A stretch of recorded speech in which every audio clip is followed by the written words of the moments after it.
if you can do something for me. Yeah. I'd like to rely on your college football acumen and knowledge and expertise.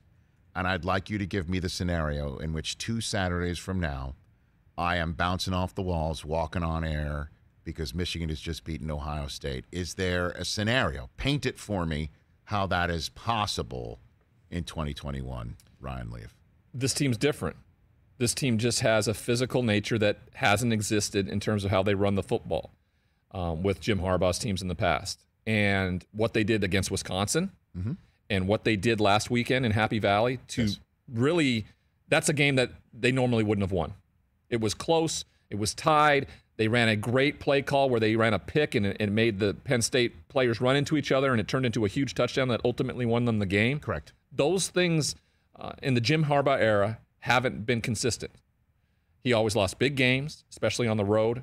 Hasn't happened this year. But the problem with that, and I'm just going to push back because I'm still looking for the silver lining. You're looking for the silver bullet here? Well, it's just that Michigan was so inefficient throughout the first 3 quarters and either making mistakes or not getting it in the end zone. And certainly against Wisconsin, it was just a different team. Those teams are not Ohio State, where literally it appears every person who catches the ball is not only wide open by 5 yards, but they're going to be a top 5 pick in the NFL draft.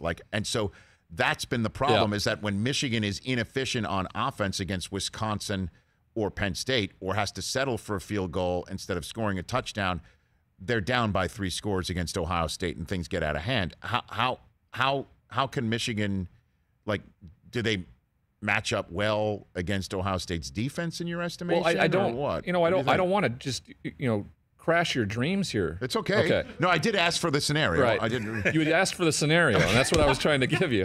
Well, I don't know how plausible that scenario is. It's not very plausible, Rich. I'm sorry. All right. Ohio State is a juggernaut on offense. You are exactly right. Now, C.J. Stroud is still young. Yes. Still hasn't a ton of experience. He's been very good, but there's been some defenses, Nebraska in particular, Oregon for sure, that found ways to limit him. Well, Michigan's got 2 guys on the edge who were just I know. playing with their hair on Hutchinson is a baller. He reminds me a ton of Joey Bosa.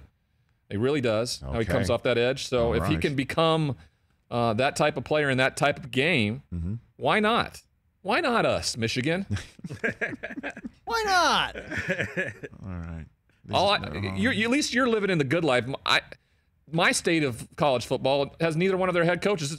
It's going to be an interim. I'm calling the Apple Cup next week with 2 interim head coaches in it. So, how many interim head coaches can a single conference have? What we have right now, 3? Who's going to be USC's next guy? They're already talking. I saw Bruce Feldman, our friend from Fox, is talking about Baylor's HC. Oh. I've covered Baylor twice this year. I've spent a lot of time with Dave Aranda. He's not going anywhere. That dude and his family love Waco. Okay. The people around there, the team he's put together. Okay. I don't believe Dave Aranda's going anywhere. So who's USC going to get, do you think? I have a theory around college football, and name me a big city team in college that is just baller year in, year out.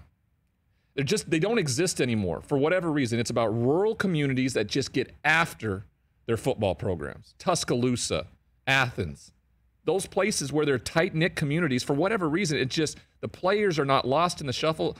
I find it very difficult to make L.A. a contender in college football again. I really do. Why? I just think USC is going to have a real problem with that. I've never heard that one before. So, why? Because there's many different distractions and things like that? The fan base, it doesn't exist as much. USC has this brand, this sustaining brand that I think could get them through it. I really do. Right. But I think it's going to be a struggle. Put that as a poll. Ask that question on your show. What big city team is just balling year in and year out? I mean, Notre Dame is not considered Chicago, even though Chicago considers Notre Dame Chicago. Right. Obviously, New York City doesn't have one. Miami, but Miami's in. They haven't been good for a while. I mean, Miami is in the absolute toilet right now. Yeah. They're. It's a weird theory, but I was talking about it with some of my buddies last weekend and going, because the Washington job just came open, and I'm like, Columbus, Seattle. Columbus is not a huge Columbus. I know. Is like Austin and Houston. They're not. I mean, Houston is Texas a powerhouse. Texas is Texas is gross. Gross. I like that one. It's gross. I picked them to go 7-5. They're gonna go 6-6, or maybe I got Kansas this week too. The hottest team in college football, by the way. Hottest team in college. Hey, man, they gave Oklahoma a scare, and then they took Texas right out. How cool was that ending, right? Oh, my gosh. Yeah, and I saw the video of the parents. You know, the kid who caught the 2-point conversion. Never played an offensive snap until that play. Did you see this story, Chris? No.